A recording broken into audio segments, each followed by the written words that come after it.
এর আগের একটি ভিডিওতে আমি হচ্ছে আনপ্লাগড আইব্রো কিভাবে ড্র করতে হয় সেটার একটা ভিডিও দিয়েছিলাম। তো আজকে আমি হচ্ছে একটা সিম্পল আই লুক তোমাদের সাথে শেয়ার করতে এসেছি। প্রথমে আইলিডের উপর বেসটাকে আমি হচ্ছে পাউডার দিয়ে সেট করে নিলাম। এরপর একদম আইল্যাশের উপর অংশটাতে আমি একটা হালকা ব্রাউন শেড অ্যাপ্লাই করে নিচ্ছি। খুব সুন্দরভাবে ইকুয়াল ভাবে শেডগুলোকে অ্যাপ্লাই করতে হবে। আমরা যেহেতু আস্তে আস্তে হালকা থেকে গাঢ় শেডে যাবো, সেজন্য আগে হালকা শেডগুলো অ্যাপ্লাই করে তারপর আস্তে আস্তে আমরা গাঢ় শেডগুলো অ্যাপ্লাই করে নিই। যেন কোনো হার্শলাইন না থাকে সেজন্য একটা ব্রাশ দিয়ে আমি স্মাচ করে দিলাম। এবার আউটার কর্নার থেকে আরো একটি ডার্ক শ্যাডো দিয়ে আমি হচ্ছে ইনার কর্নারের দিকে নিয়ে আসবো। আস্তে আস্তে ব্লেন্ড করে সেই জিনিসটাকে আমরা বাইরের দিকে স্মাচ করে দিব। প্রত্যেকটা শ্যাডো অ্যাপ্লাই পরে আমরা ক্লিন ব্রাশ গুলো দিয়ে এগুলো হচ্ছে স্মাচ করে একদম হার্শলাইন গুলো ভ্যানিশ করে দিচ্ছি। ব্লেন্ডিং যতটা পারফেক্ট হবে হার্শলাইন গুলো ততটা ইনভিজিবল হয়ে যাবে। তারপর একদমই হচ্ছে ডার্ক টাইপের ব্রাউন একটা শেড নিয়ে সেটাকেও আমরা আইল্যাশের উপর অংশটাতে ব্লেন্ড করে দিলাম। এরপর ল্যাশ লাইনের উপর অংশটাতে একটা ব্ল্যাক কালারের আই শ্যাডো দিয়ে আমি হচ্ছে লাইনারের মতো করে একটু বসিয়ে নিলাম। তারপরে হচ্ছে আস্তে আস্তে স্মাচ করে উপরের দিকে আমরা তুলে নিব। এতক্ষণ পর্যন্ত যে শ্যাডোটা আমাদের ক্রিয়েট হয়েছে সেটাকে আমরা একটা ব্রাউন স্মোকি আই হিসেবে ধরে নিতে পারি। তারপর ব্ল্যাক কালারটাকে স্মাচ করার জন্য আমরা একটা চকলেটি টাইপের শেড দিয়ে আবার হচ্ছে উপরের দিকে ব্লেন্ড করে নিচ্ছি। ব্লেন্ডিংটা সবসময় পারফেক্টলি করতে হবে যেন কোনো হার্শলাইন না থাকে। এই আই লুকটা অনেকটা ন্যাচারাল টাইপের আই লুক, সেজন্য আমরা যে কোনো আউটফিটের সাথে এটা ক্যারি করতে পারবো। এরপর আই লুকটাকে একটু ড্রামাটিক করার জন্য আমরা হচ্ছে একদম আইলিডের উপরের অংশটাতে একটা কপার টাইপের শিমার শেড ইউজ করে নিচ্ছি। যেহেতু শিমারি শেডটা ভিজিবল হচ্ছিল না প্রপারলি, সেজন্য আমরা হচ্ছে আরেকটা গ্লিটার এখানে উপরে অ্যাপ্লাই করে নিচ্ছি। এখানে একটা টুইস্ট হচ্ছে, আমরা যদি যে কোনো আউটফিটের কালারের সাথে ম্যাচ করে আমাদের আই লুকটা ক্রিয়েট করতে চাই তাহলে সেই কালার অনুযায়ী আমরা শিমার বা হচ্ছে গ্লিটার ইউজ করে নিতে পারবো। তাহলে হচ্ছে আউটফিটের সাথে একদম ম্যাচ হয়ে যাবে।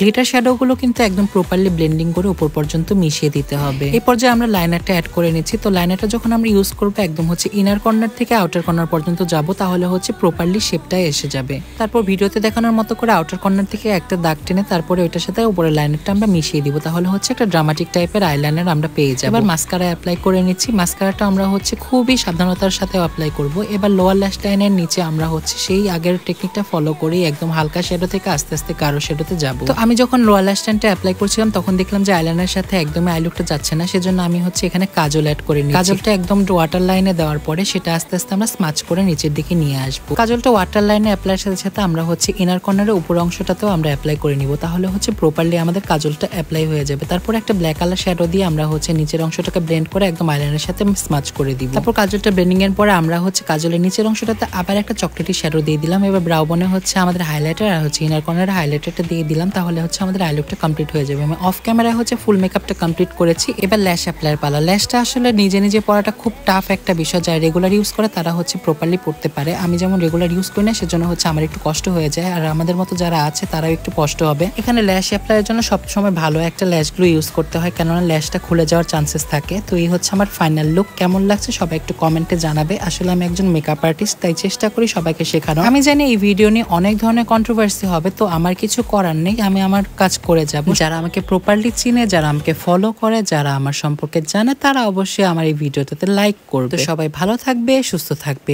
টাটা।